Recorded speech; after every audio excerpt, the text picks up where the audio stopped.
Okay, so sorry I'm recording this at nighttime, but figured I've been dealing with this issue for a minute and wanted to actually do something to help people out, considering I literally cannot find a single video on YouTube or anywhere saying anything about how to do this.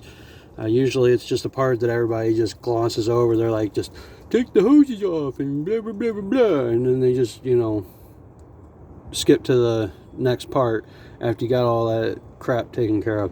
So anyway, see these clamps? Now when you first get into here, these are not going to be orientated in this manner, as you'll notice that I have moved them from where they were. So they're normally like much lower. So, you know, once you get, you know, this one's usually pretty easy to get dealt with. Come on, focus, stupid.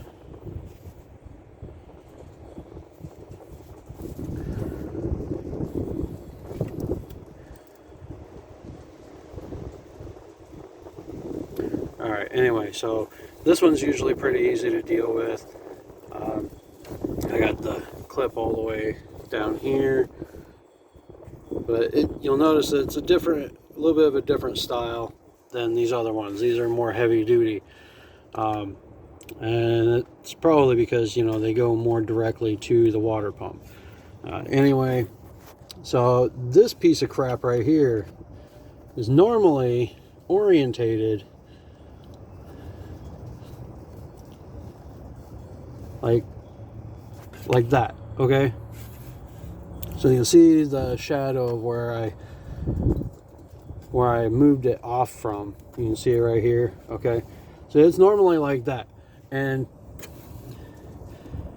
as you can see here, good luck getting a tool down there. Even if it's one of those flexible pliers, yeah, good luck with that, okay? So you're gonna have a hell of a time dealing with it, and it's a big headache, but I figured out something that actually helps very well to at least get it out from down here and where you can actually manipulate it better. So what I have here is this cheap little turnbuckle that I got from TSC, and you can probably get them from Harbor Freight and Walmart and whatnot as well. But essentially, this is the set that I have, and I already had these on hand because I bought them on sale a while back.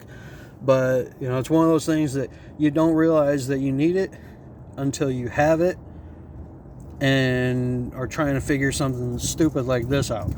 So anyway, you know, here's the other piece, but they come like this. And just unscrew this and unscrew this, and you'll have to get your fingers in there. And what you do is, see how this is open right here? Okay, so what you'll do is you'll take your fingers, or you can use a pair of needle nose pliers if you can get it down that way. But anyway, you feed it through this one and you loop it over the other piece, okay? And then you put a couple of small washers on there. You can see that. You just put a couple small washers on there while you're holding it on, and then you thread the actual turnbuckle part onto it. And it works just like a clamp. Okay, that's your basic, super cheap, tight space clamp right there. Okay. So I hope that helps somebody out. At the very least, like I said, you'll be able to get it up here where you can get to it with pliers, and then you loosen this back up, and it's going to be easier to access with a pair of regular ratcheting pliers or whatever, channel locks, vice grips, whatever you're using. But anyway, I hope this helps somebody out. And anyway, give it a like if you like it. If it's been helpful to you, let me know in the comments. And thank you very much. Have a good night.